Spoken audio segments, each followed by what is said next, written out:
Hello guys, कैसे हो आप सभी लोग। आशा करते हैं आप लोग अच्छे होंगे और आगे भी अच्छे रहना। दोस्तों हम लोग इस वीडियो में क्लास 6 का हिंदी का चैप्टर नंबर 9 बाल लीला, जो कि बिहार बोर्ड का हिंदी का किसाले बुक जो चलता है उसका एक चैप्टर है बाल लीला, उसका आज हम लोग क्वेश्चन आंसर देखेंगे, यानी अभ्यास का सारा प्रश्नोत्तर इस वीडियो में सॉल्व करेंगे।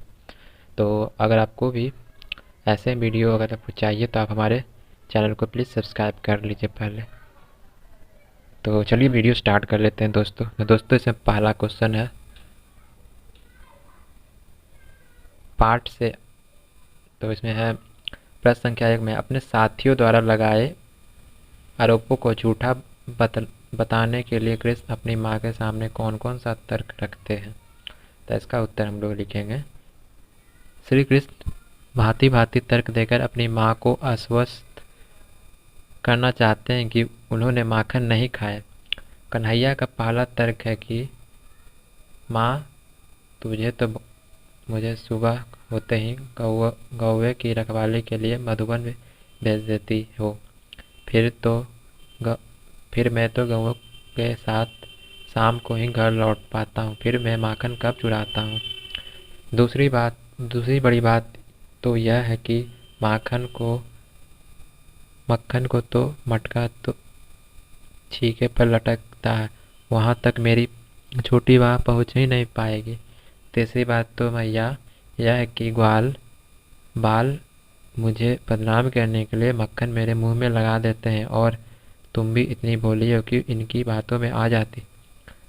कन्हैया अपने बच्चा में अंतिम अस्त्र फेंकते हैं कि और कहते हैं कि तुम्हारा मन में भी कुछ भेद है, क्योंकि मैं तो तेरा बेटा हूँ नहीं, मुझे जन्म देने वाली माँ तो और है, फिर तुम मुझ पर विश्वास कैसे करोगी। और प्रश्न संख्या 2 में नीचे कुछ पंक्तियाँ दी हुई है, इन पंक्तियों से बाल लीला के पदों को छांटकर लिखिए जिनका भावार्थ उन पंक्तियों में दिया गया है। तो क में है माँ मैं तो बहुत छोटा हूँ, छोटी छोटी मेरी बाहें हैं, छीका छीका मैं किस तरह पा सकता हूँ। माँ मेरे दोस्त अभी दुश्मन बन बैठे हैं, मेरे मुंह पर जबरदस्ती माखन लगा दिए हैं। तो इसका उत्तर हो जाएगा मैं बालक बहियन को छोटे चीक कहीं विधि पायो, ग्वाल बालसन बैर पड़े हैं, बरबस मुख लपटायो। और खो में है माँ अपनी यह लाठी और कंबल लो, तूने मुझे बहुत परेशान किया है। इस पर यशोदा हंसकर कृष्णा को गले से लगा लेती है। तो इसका उत्तर हो जाएगा सूरदास तब विहसी जसोदा ले लव उर कंठ लगायो। पाठ से आगे में है अपने बचपन की कोई भी मज़ेदार घटना लिखिए। तो आप इसमें अपना बचपन का कोई भी मज़ेदार घटना लिख सकते हो। तो जैसे कि यहाँ पर है अपने बचपन की एक मज़ेदार कहानी लिखता हूँ। मैं नानी के घर गया था, बचपन में नटखट जैसा मेरा स्वभाव था। मैंने अपने चाचा का एक रेडियो छिपा कर रख दिया। खंज खोज शुरू हुई, लेकिन बिना साक्षी के हुए मुझसे कुछ नहीं कह सके। कई दिन बीत गए, तांत्रिक आए, ज्योतिष आए, सब ने बताया रेडियो घर से बाहर चला गया कि लेकिन रेडियो उन्हीं के घर में था, लेकिन चोरी दूसरे के दरवाजे से मैंने की थी। अतः मैंने 100 रुपये की मिठाई पर रेडियो खोज निकालने की बात तय की।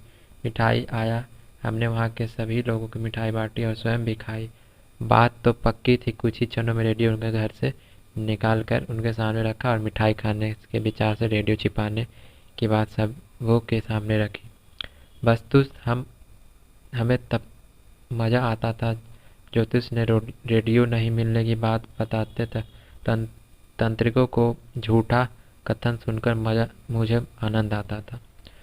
प्रश्न संख्या 2 में है निम्नलिखित पद का अर्थ अपनी मातृभाषा में लिखिए। को मैं बालक बहियन को छोटे छीको के ही विधि पायो, ग्वाल बाल सब बैर परे हैं, पर बस मुख लपटायो। तो इसका उत्तर हो जाएगा माँ मैं तो बच्चा, मेरे हाथ भी छोटे छोटे हैं, ऊँचे सीख को मैं कैसे प्राप्त कर सकता हूँ। ये ग्वाल के बच्चे मुझसे दुश्मनी पाल रखे हैं, माखन खाए वो तब जबरदस्ती मेरे मुंह में माखन लगा दिए, जिससे मैं चोर साबित हो जाऊं। खो में है, तू जननी मन की आती भोरी, इनके कहीं पतियायो, जिए तेरे कछु भेद उपजाही, जनी परायो परायो जायो। इसका उत्तर होगा माँ तो मन की अति भोली है, इसी से तो इनकी बातों पर विश्वास कर कर लिया। तुम्हारे हृदय में मेरे प्रति कुछ भेद उत्पन्न हो गया, क्योंकि तुम मुझको पराया का पुत्र मान रही। व्याकरण में है दोस्तों, प्रश्न संख्या 1 में निम्नलिखित शब्दों को स्थानीय बोली में क्या कहते हैं, लिखिए। भटकायो बहियन, छीको परायो लुकटी। भटकायो का होगा भटकते रहा, बहियन का होगा बाह, छीको का होगा सीख का, और परायो का होगा पराया, लुक लुकटी का होगा डंडा, कुछ करने का। निम्न इसमें है, प्रस्तुत कविता में कृष्ण के 6 से 7 वर्ष की उम्र का वर्णन है। अपने याददाश्त के आधार पर लिखिए कि जब आप इस उम्र के थे तो उस समय आपकी माँ आपके लिए क्या क्या करती थी। तो इसका उत्तर हम लोग लिखेंगे, जब हम 6-7 वर्ष के थे तो हमारी माँ हमारे लिए खाना बनाती थी, हमारे साथ खेलती थी, हमें सुलाती थी, हम अपने साथ खिलाती थी, हमें सुलाती थी, कुछ कहानी भी सुनाती थी, कुछ पढ़ाती भी थी। प्रश्न संख्या 2 में है, सूरदास की कोई दूसरी रचना को खोजिए और पढ़िए। तो ये आपको स्वयं से करना होगा दोस्तों। मैंने इतना करा दिया, आपको अब स्वयं से करना पड़ेगा वो लास्ट वाला क्वेश्चन, क्योंकि और दोस्तों क्लास 6 का किसालय चैप्टर नंबर 9 बाल लीला का सारा क्वेश्चन आंसर इसमें मैंने करा दिया है। अगर आपको अच्छा लगा तो आप हमारे चैनल को सब्सक्राइब कर सकते हैं। मिलते हैं अगले वीडियो में गाइस।